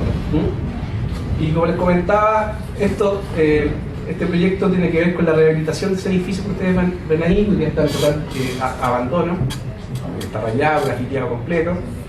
La idea era empezar a ver técnicamente si ese edificio era apto para reinsertarlo al nuevo uso, un uso de carácter cultural. De nuevo, pero, no, ahí está. Perdón. ¿Voy pasando con esto? Y bueno, y empezamos con todos los estudios. ¿Y por qué digo que este proyecto con nosotros es exitoso? Uno, porque lo ganamos, fue el primer proyecto que participábamos como oficina en la categoría MOOC. Y segundo, porque el proceso ha sido súper exitoso hasta el día de hoy. Y que nos llegó a encontrarnos con tecnologías que nosotros no conocíamos y que realmente han contribuido mucho a nuestro trabajo. Escaneamos el edificio completo con esa máquina HIT, un edificio donde armado del año 69, que lo firmó en esos años Edwin Byle, Premio Nacional de Arquitectura, pero el edificio no es de él, ¿no? Él era director de arquitectura en aquellos años. Lo escaneamos completo, logramos ver cómo eran los huesos del edificio, hicimos un par de testigos, subimos en qué condiciones estaba, ¿no es cierto?, la musculatura del edificio, el hormigón. En conjunto con eso, tuvimos que hacer un levantamiento planimétrico del edificio porque contábamos con unos planos del año 69 que todavía están en la Dirección de Obras Municipales, pero que no eran bases planimétricas para poder enfrentar un desafío de esta envergadura. Así que, como estamos trabajando con el tema del BIM desde el año 2007 a la fecha, y tenemos dentro de nuestra cartilla software un software que nos llamó mucha atención, que era el RECAP, nos permite reconstruir con fotografía y armar modelos 3D. Contratamos un sistema de levantamiento 3D con el faro 3D, que en 3 o 4 días logramos levantar el edificio completo y en una semana o 2 semanas teníamos ya el modelamiento 3D del edificio. Nos encontramos una tecnología bastante atractiva. Esos son los resultados de la aplicación de esa tecnología. Logramos escanear el edificio completo. Hoy día lo tenemos levantado, es una nube de puntos, son millones y millones y millones de puntos que tenemos grabado incluso los grafitis, las manchas de pintura. Esto también se usa para pericia judicial. De hecho, dentro del transcurso de la licitación hubo una pericia judicial, fue el fiscal, fue investigaciones. La verdad que esta información nos sirvió mucho para seguir llevando el caso adelante. Logramos levantar el edificio 3D, que ustedes pueden ver, una millonada de puntos con coordenadas X, Y, Z, con asignación de color, que nos permitan reconstruir esas realidades. Inmediatamente esto ya está en el RECAP, los RECAP lo pasamos al Revit y logramos sacar la maqueta en modelos 3D del sistema estructural del edificio. Pero como les comentaba, este edificio, aparte de hacer toda esta exploración técnica para que de alguna manera se pueda llevar adelante los usos futuros, tuvimos que enfrentarnos a un proceso que para nosotros era totalmente nuevo, que es la participación ciudadana, y con grupos, por no decir, bastante complejos, con una carga emocional bastante fuerte, que viene del año 73 en adelante. Dos corporaciones que entre ellas no se ponían de acuerdo. Nosotros fuimos como los articuladores, como la bisagra entre ellos, y el proceso hasta el día de hoy ha sido bastante fructífero. Hemos desarrollado seminarios, hemos desarrollado talleres, y hoy día ya nos tenemos a todos de acuerdo. Se ha firmado ya un convenio de trabajo entre ellos, son todos hermanos, y estas dos corporaciones se van a transformar en una tercera corporación que va a ser la encargada de administrar este edificio en el futuro. Entonces, desde el punto de vista de la participación ciudadana y de nuestra primera exploración en este tema, para nosotros también es un éxito. O sea, nuestros clientes están contentos. ¿Y qué es el proyecto? Teníamos que enfrentar el proyecto a partir de tres posibles usos, que era asistencia pública, donde el otro era de cultura e investigación, y el tercero era netamente investigación. Estos tres ejes o directrices de desarrollo para el uso del futuro edificio, logramos armar una cuarta alternativa, que fue una fusión que mezcla la investigación, la educación, la cultura y la asistencia. Porque en definitiva si miramos las tres propuestas, las tres alternativas, era lo que las corporaciones hoy día necesitaban. Nosotros planteamos una cuarta alternativa, que fue fusionarlas todas y hacerlas entrar en este futuro edificio. Ahí hay un corte perspectivado ya de los resultados del edificio. En la parte en el primero y segundo subterráneo, primero y segundo piso, se creó una suerte de museo de sitio, en los que aquí están los calabozos donde hubieron tortura, en los segundos pisos estaba la oficina donde también se torturaron algunas personas. Aquí no especulamos nada, tratamos de crear este mapa de la memoria a partir de hechos concretos que están, por decirlo así, están judicializados y están certificados de que los hechos ocurrieron. No podíamos entrar a especular ni inventar nada, nos podíamos meter en un zapato chino. Y lo que es el tercer y el cuarto piso bueno, es por la nueva corporación, y el tercer piso se transformó en una sala de exposiciones de orden itinerante. Y en el sector posterior logramos de alguna manera conformar la fachada continua e incorporar a este edificio un auditorio con capacidad para 80 personas y unas cafeterías. Nos tomamos parte de la plaza, esta plaza que enfrenta al mall. La tratamos de peatonalizar al máximo y dejar la variable de los vehículos que puedan surcar ese espacio sin interferir un poco el espacio público. Fue la condicionante que nos puso también el municipio. Ahí vimos la misma perspectiva, pero ya no cortada, donde empezamos a ver un poco nuestro compañero de siempre, que es el mall, que de alguna manera también, en este caso, quizás nos ayuda a proteger un poquito el viento sur. Eso es lo único posible. Vemos algunas imágenes interiores. Este es como el área de acceso, los accesos.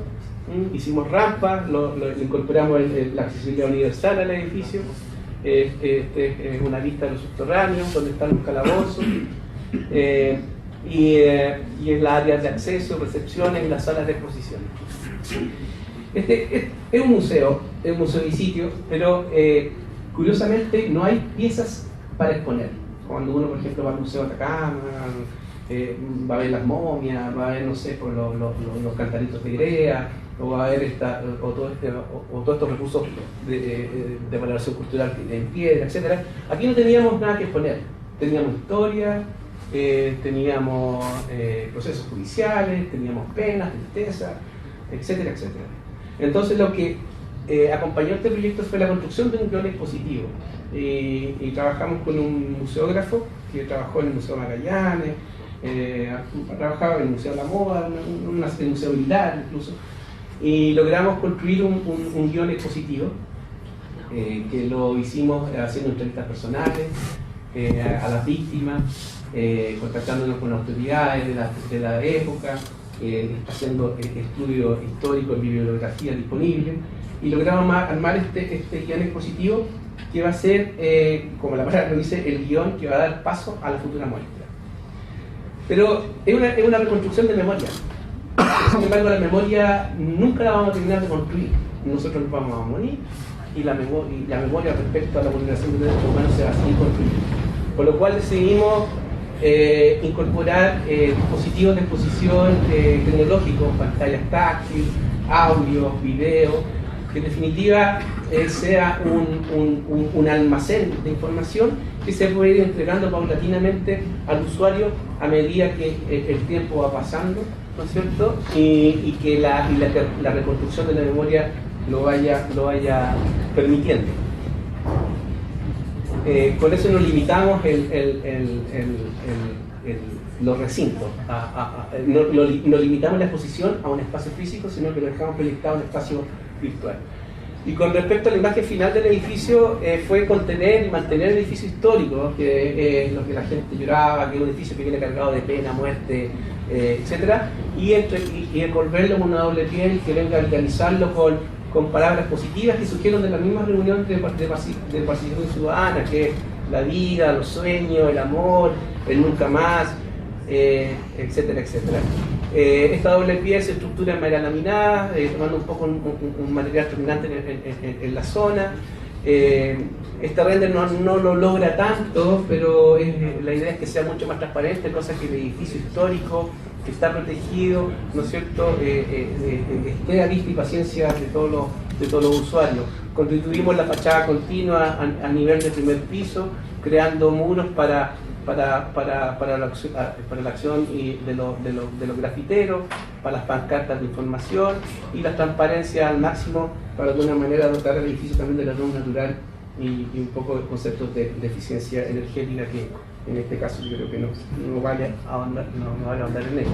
Es una vista isométrica ya del edificio, contenida en la ciudad, contenida, ¿no es cierto?, por el mall, estos edificios existentes. Da muestra un poco del uso que hicimos de la plaza, mantenemos el paradero de micro. Esta plaza se constituye como un atrio, una antesala para con este edificio. Estamos entregando este proyecto terminado ahora a fines de mes. Se está licitando el segundo semestre del 2018, así que esperamos que empiece a construir, licitando el primer semestre del 2018 y se empezaría a construir el segundo semestre del 2018 para estar terminado a fines del 2019. Bueno, y del éxito laboral pasamos a lo que se podemos definir nosotros como fracaso. Fue un concurso también público, MOOC, que participamos en conjunto con Iglesi Arquitectos, socio estratégico que tenemos hace unos 5 años aproximadamente, con quien hemos participado en bastantes concursos, hemos ganado varios, pero este es uno de los que lamentablemente perdimos. Parece que lo visitaron los ganadores del concurso. No quise venir porque todavía estoy medio cruzado con la decisión del jurado. Salimos segundo en esta licitación, perdimos por una milésima, ni siquiera una décima, una milésima, y donde costó, donde el valor ofertado fue el que definió en definitiva a quien ganó el concurso. Estamos hablando de un terreno que está en el remate de calle Illapel. Es un terreno que está contenido por lo que es la Cuesta Ejército, Avenida Seminario y La Quebrada. Acá arriba tenemos la Arregarán Bar. Es un terreno de aproximadamente 5.000 metros cuadrados, de los cuales 3.600, 3.400 están en una zona de ladera y 1.400 están en un área plana, una zona C. El terreno tiene un acceso a través de un pasaje calle Illapel y con salida directa a lo que es Benavente. ¿Cómo enfrentamos este proyecto? Primero que todo lo enlazamos con lo que ya estábamos haciendo, que era el Museo de la Memoria, con el AIEF y otras entidades educacionales, y lo emplazamos primero en lo que lo definimos como el eje cultural. Pero ese eje cultural quedaba trunco y la biblioteca funcionaba como un remate, y el lugar nos decía otra cosa. El lugar, como decía, era una quebrada de condición de remate, espacio, un entorno, un terreno mediterráneo, boscoso, de borde abrupto, sombrío, un terreno que está bastante central, con muchas proyecciones urbanas y de condición intermedia. Y cuando hablo de condición intermedia es porque, como somos una oficina local, entendemos un poco cómo se emplazan los lugares, cómo los lugares dialogan con la ciudad y con el entorno inmediato. Inmediatamente surgió la idea de que este pasaje, o sea, este eje cultural que remataba en lo que es este terreno, lo podíamos proyectar y conectarlo directamente con lo que hoy día es la Plaza del Indio, y así darle fluidez. Vamos a volver atrás al Colegio Alemán, al Colegio Las Monjas, al mismo Arregarán Barro y a estos otros colegios, a que usaran, ¿no es cierto?, esta nueva ruta como parte de la peatonalidad de la ciudad. Es así como este gesto partió rayando y generando un poquito la voluntad del lugar, y esa voluntad del lugar de alguna manera tenía que crear espacialidad, y creamos 3 volúmenes que iban aterrazándose desde la cota superior hasta la cota inferior, intentando llevar un poco esa geografía también a lo que es la arquitectura y a los espacios interiores del edificio. Un edificio que invitara a entrar, que se tomara la pendiente y que la pendiente le hiciera parte de él, y que en definitiva se constituyera como un solo espacio. Las bibliotecas de hoy son distintas a las bibliotecas de ayer. Las bibliotecas de ayer llegábamos a un mesón, pedíamos el libro, nos traían el libro, íbamos a la sala de lectura, devolvíamos el libro y nos íbamos para la casa. Hoy día no, la biblioteca es como ir a un supermercado. Pasamos por una barra de código, o sea, por unos controladores de barra, y entramos en un espacio amplio donde están las góndolas con los libros, nosotros los sacamos, leemos, los devolvemos, son espacios mucho más flexibles, por eso la importancia de que nuestro espacio interior fuera un espacio único que fuera dialogando, ¿no es cierto?, con la quebrada. Hay algunos esquemas de cómo fuimos resolviendo el volumen 3 con el 2 y el 1 y se articularon y se constituyeron como una sola volumetría, y iban bajando como a escalitas en el paisaje.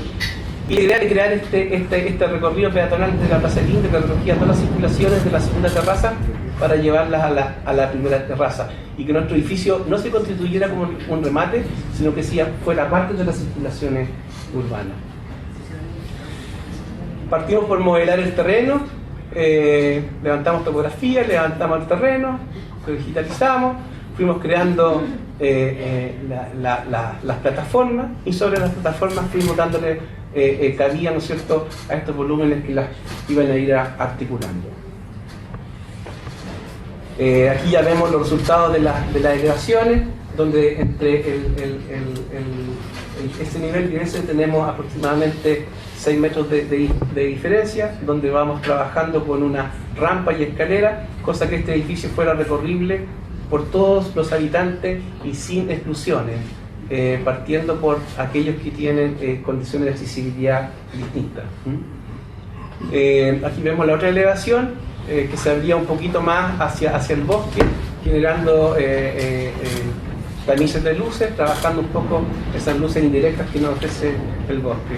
Y aquí vemos un corte donde llevábamos todos los servicios de estacionamiento a un subsuelo y vemos esta rampa cómo se va desarrollando y va entregando a cada uno de los espacios para levantarse hacia calle Benavente en un espacio intermedio, una suerte de gran zaguán que nos permitiera capear las condiciones climáticas de nuestra ciudad. Aquí vemos algunas plantas que no vale la pena meterse en el detalle, estacionamientos, planta de primer piso, espacios de uso múltiple, accesos, controles y lo que les comentaba, esta planta libre de recorrido sinuoso donde se van generando distintas instancias de estar que nos permite hacer uso de la biblioteca con los conceptos de biblioteca del siglo XXI. Aquí vemos una imagen del acceso, lo que les comentaba, cómo este volumen se levanta, crea este gran zaguán, este gran acceso para empezar a disfrutar y a recorrer la pendiente hasta llegar a lo que es la Plaza del Indio. Apoyado también con circulaciones exteriores que nos permitieran mantener la fluidez de este espacio público, pensando que esta biblioteca pudiese estar cerrada en horas nocturnas, ¿cierto? Aquí vemos croquis interiores, las rampas que les hablaba, los espacios, estos espacios amplios de multiuso, este espacio en triple altura de acceso que hacía que de alguna manera los 3 pisos del edificio se pronunciaran y pudiésemos tener una primera orientación. Este es un render a mitad de recorrido, viendo cómo este volumen se va desarrollando. Tomó estas texturas de madera como quien guarda un libro en una biblioteca. La idea nuestra era que este fuera un libro abierto a la comunidad. Y finalmente ese otro render que muestra un poquito más el dorso del edificio.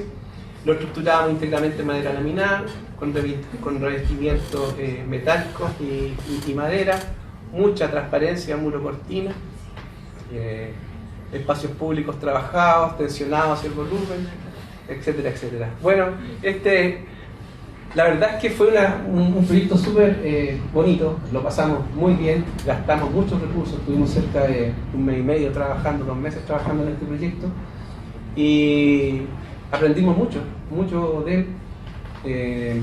Sin embargo, lo traigo como un fracaso, dado que la instancia 1 dentro del concurso es obtener el primer lugar. Bueno, sacamos el segundo. Pero como les decía, vendrán muchos proyectos por delante, pero dejarles claro que el éxito de un concurso no es ganárselo, sino que después de ganárselo es terminarlo bien, terminarlo con buena planimetría, pensando que estos edificios se van a construir y van a estar dispuestos para el uso de cada uno de nosotros.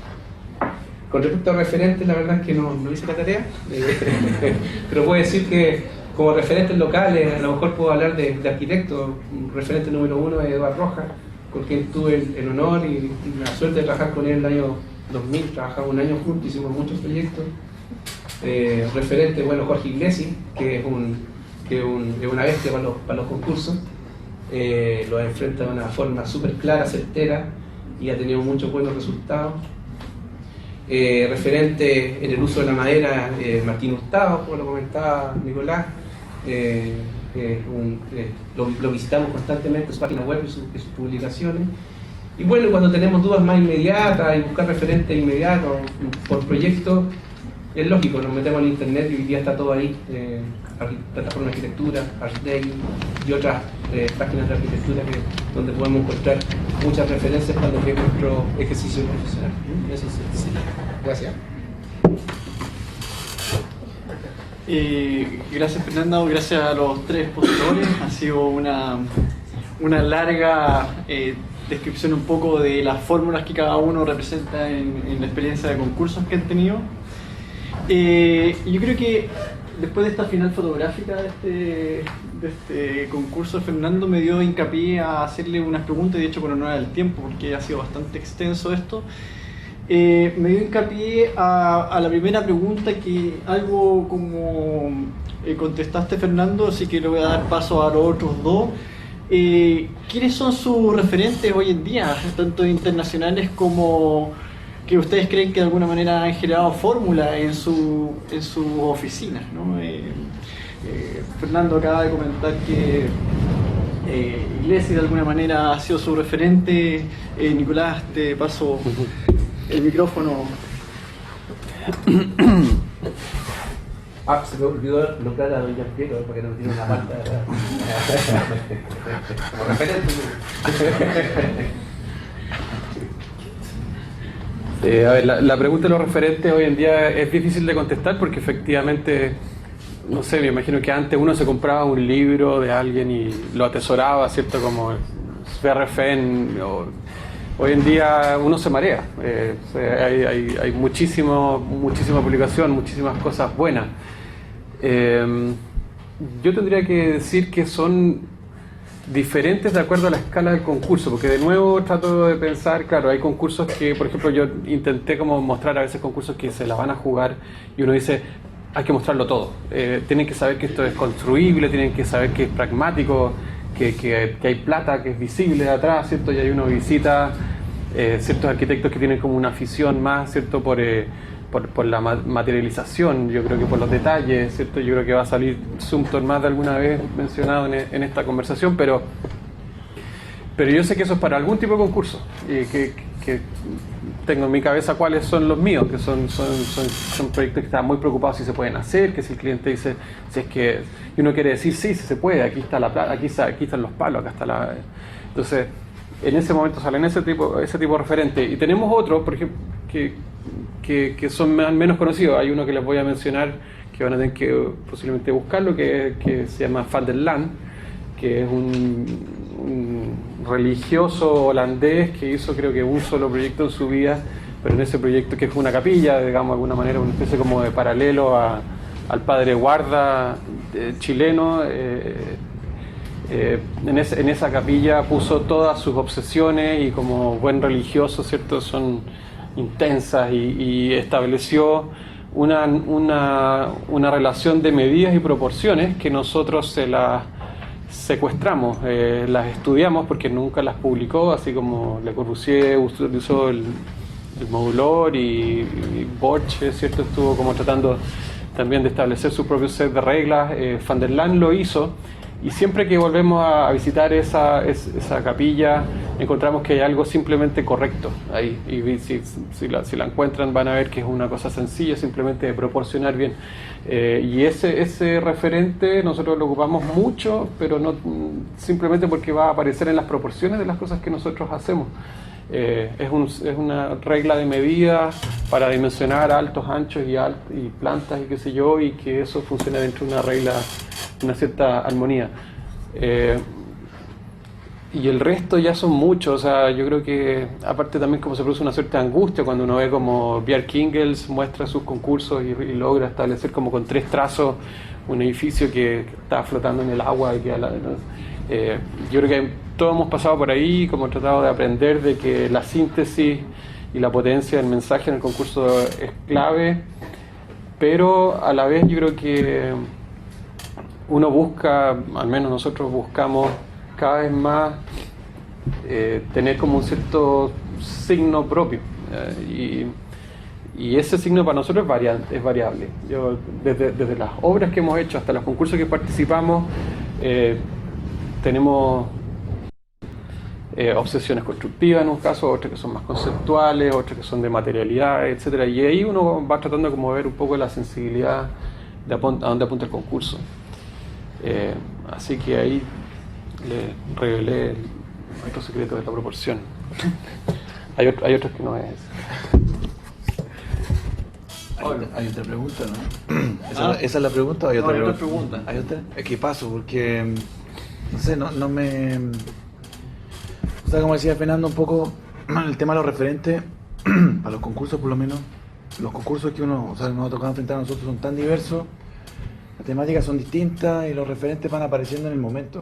No tengo un referente de cabecera. Evidentemente uno tiene arquitectos que te gustan, que hay ciertas líneas que comulgas con ellas, no sé, que son más sencillas, más simples, líneas muy claras, pero de ahí a extrapolar ese gusto personal aplicado a un proyecto específico o un concurso, yo creo que depende mucho de la temática que tú estás enfrentando. A ver, los tres comentaron algo que me llamó la atención. Nombran la palabra lectura. Pero quiero ir específicamente a la lectura del inicio del concurso, porque la lectura de Fernando a lo mejor no era tan evidente, pero de los otros dos, o por lo menos no la nombra, pero me imagino que está detrás, y eso es un poco creo que comenten, es de la lectura antes de iniciar el concurso. Es la lectura de aquí varios estudiantes que de alguna manera me imagino que querrán como acceder a un concurso y esto, me imagino que en las palabras de ustedes no hay nada de temerario. Hay, de hecho, por un lado, cierta información y experiencia que los ha llevado a ser algo conservadores a la hora de elegir un concurso. De hecho, Pablo dice, sí, nosotros elegimos concurso abierto, sí, pero concurso abierto a nivel internacional, que de hecho es parte de del conjunto de proyectos que ustedes han estado insertos, ¿cierto? Son miles o centenares. Entonces, me gustaría, porque de hecho estaba en conversaciones con Nicolás incluso, que no es tufo esto, o yo quiero pensar que no lo es. Hemos hablado de que, oye, no, pero es que no piden maqueta, ¿no? Entonces, como no piden maqueta, no es serio, no, salgámonos de aquí, porque me gustaría que un poco como trataran como de reflexionar eso antes como de entrar al concurso, ¿no? Como comentaban los colegas, hay distintos tipos de concursos. Tenemos las licitaciones públicas del MOC, que son las que yo les acabo de exponer, que es donde mayor experiencia he levantado los últimos años. También están los concursos privados, donde también nos ha ido bastante bien, hemos ganado varios, sin embargo no hemos tenido un bonito final, porque en definitiva generalmente están ausentes de base, términos técnicos de referencia, que permitan desarrollar un buen final. Y por otro lado tenemos los concursos de ideas, que son bastante entretenidos, que son desafíos más de orden académico que de trabajo profesional propiamente tal, si lo queremos llevar a lo que es la obra construida. Un concurso de ideas que se construya es mucho más difícil que una licitación MOB. Yo diría que son poquitos los casos de concursos de ideas que se hayan transformado en obra construida. En ese sentido, como oficina, como te decía, nosotros no nos interesa una revista ni esto ni lo otro, sino que proponen los concursos de ideas que son de orden más académico, de reflexión, generalmente los dejamos fuera. No vamos. De hecho, ahora había un concurso de ideas en Panguipulli para hacer el teatro Panguipulli. Fuimos a Panguipulli, levantamos con fotografía, con drones, etcétera, etcétera, y la verdad es que en la mitad del camino como que nos desinflamos. le dimos prioridades a concursos, a los concursos públicos del MOB, que para nosotros son desafíos más concretos y que sabemos que se van a transformar en obra construida. No somos una oficina de grandes reflexiones, no somos una oficina que nos desgastemos una tarde, un día, una mañana en buscar el concepto, el partido o la poesía adecuada para el proyecto. Somos más reaccionarios al lugar, a lo que nos dice el lugar, a la función, a lo que nos delata el programa arquitectónico. Somos también reaccionarios al equipo profesional que nos están exigiendo en los concursos. Si somos capaces de armar un buen equipo profesional, significa que estamos en condiciones de enfrentar este concurso. Si ese equipo profesional se ajusta a las condiciones económicas de las cuales están enmarcados los concursos, dimos otro paso y estamos en condiciones de enfrentarlo, y recién ahí tomamos la decisión de pasar a la arquitectura. O sea, primero vemos la esencia del proyecto, qué nos dice el lugar, cuáles son las condiciones normativas en las cuales está envuelto, cuáles son los problemas que nos podemos llegar a encontrar, si logramos armar el equipo técnico adecuado y si ese equipo técnico se adecua a las condiciones económicas. Recién ahí tomamos la decisión de dar un paso y a lo que es la arquitectura propiamente tal. Es súper duro a lo mejor, pero en definitiva es la realidad en cual se desarrollan estos proyectos de carácter más público, licitaciones públicas. Nicolás. Bueno, la lectura, como ahora mencionas tú, Tomás, pienso que es todo hoy en día. Tanto Pablo como Fernando hablan como un cierto romanticismo con el concurso. Yo entiendo a lo que se refieren y que entregar ya es mucho. Cuando entregamos el proyecto de Atacama, que salimos 12 de 12, la primera cosa era ser aprobado, y tuvimos uno de nuestro equipo se fue a Copiapó y estuvo en vivo mientras iban sacando los documentos iban diciendo hay una oficina que quedó fuera, entonces uno iba diciendo están los currículum de los 17 especialistas, están las firmas y las autorizaciones, y la primera sensación fue efectivamente como de éxito, simplemente porque nos dejaron participar. Siento un poco más frío, yo ya he dejado un poco esa visión. Un concurso perdido a esta altura duele harto. El éxito en entregar dura unas horas, como una suerte como de adrenalina, ¿cierto? Que entregó cuando uno entregaba taller, ¿cierto? Llegar como a una fecha, y en esa fecha como poder relajarse.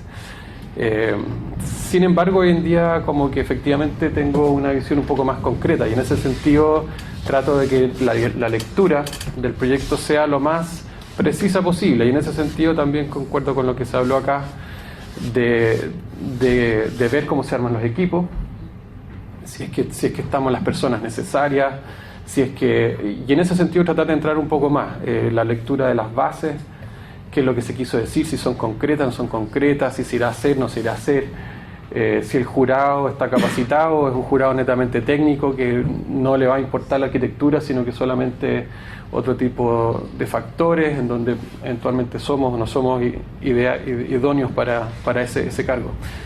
Entonces, bajo esa premisa, la lectura agarra mucha importancia. Ahora, cuando uno ya decide participar, yo voy a mencionar el caso de los colegios, que a propósito de que ganamos el colegio Juan Fernández y trabajamos en ese momento 9 meses con el Mineduc, nos sentimos como un poco capacitados y un poco envalentonados, casi desafiados a seguir trabajando con ellos.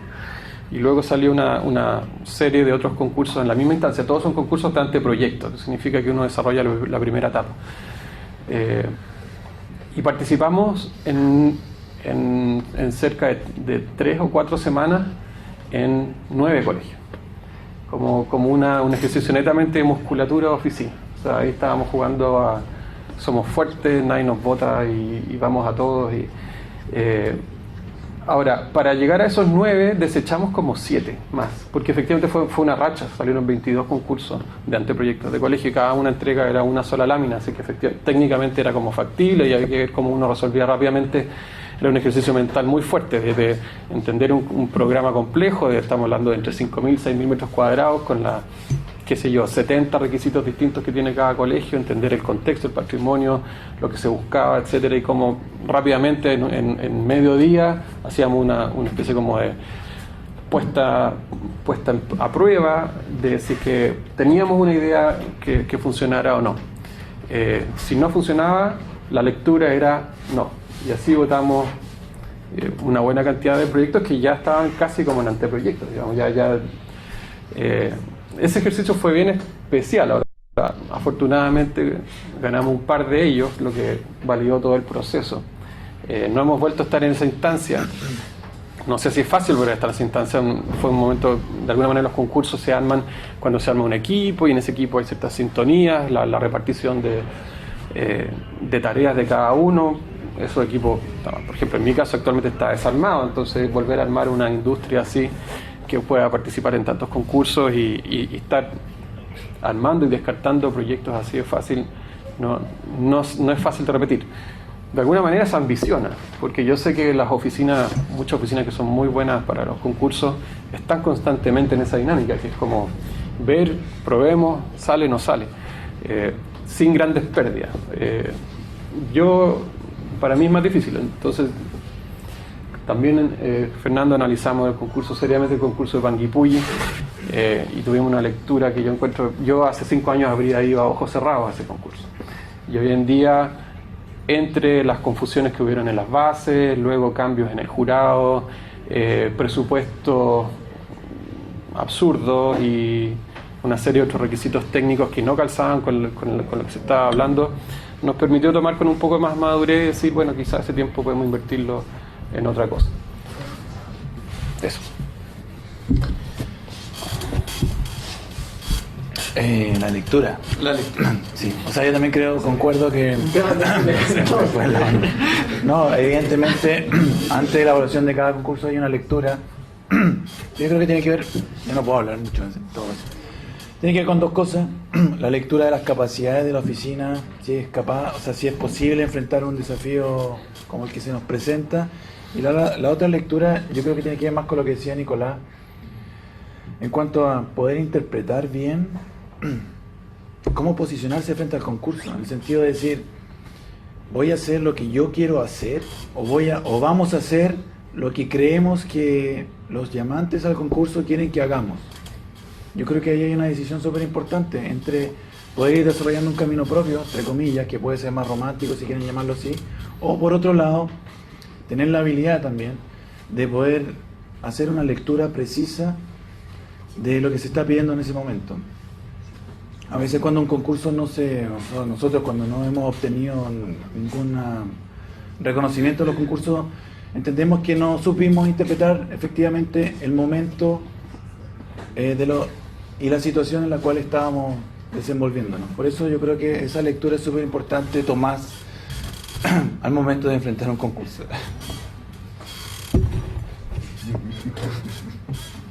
Gracias, Pablo. A modo de tiempo, quiero cortar mis preguntas. Quisiera abrir a una o dos preguntas del público. ¿Hay alguien que quisiera levante la mano, por favor? Si no, lo damos por concluido. Una pregunta, dice. ¿Tienen preguntas? Ya. Se acaba aquí entonces este ciclo de charlas que de alguna manera evocaba principalmente concursos. Fue realmente bastante intenso, creo que nos dio un repertorio bastante interesante desde sus complejidades, sus vicisitudes, sus fórmulas como el día de hoy. Quisiera dar gracias a los participantes de la mesa redonda de hoy y con unos regalos que les tenemos a los expositores de hoy. Estoy por terminado con un aplauso para Fernando, Nicolás.